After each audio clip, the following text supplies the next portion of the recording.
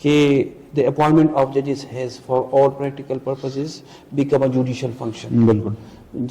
ججز کو میں اپنی رائے نہیں دیتا کہ میری دانش میں اس ٹینور میں جو لوگ آئے تھے وہ زیادہ کمپیٹنٹ تھے. اس کو ایک طرف رکھے جب ججز کو اپوائنٹ کر رہے تھے. جی ٹھیک. اس سے پہلے بھی یہ تھا جب پہلے کنسلٹیشن کا پروسیس تھا. یعنی اوریجنل کانسٹیٹیوشن میں یہ تھا, اس کی میں تھوڑی آپ کو ہسٹری دیتا ہوں. پہلے کانسٹیٹیوشن میں یہ تھا کہ ہائی کورٹ کی آپ لینے جج of high court was to be appointed by the president of Pakistan after making consultation with the chief justice of Pakistan, consultation with the concerned governor and consultation with the chief justice of the high court. concerned chief justice of the high court. یہ تھا نام float ہمیشہ high court کی chief justice سے ہی ہوتا, یعنی nominate وہ کرتا, پھر وہ کنسلٹیشن سو حکومت اور جوڈیشری لے دے کر کے سارا کچھ کرتی. پھر ججز کیس میں یہ ہوا کہ کنسلٹیشن شوڈ بی میننگ فل, یہ نہ ہو کہ فارمیلٹی ہو الجہاد ٹرسٹ میں. ٹھیک. پھر 17th امینڈمنٹ آ گئی.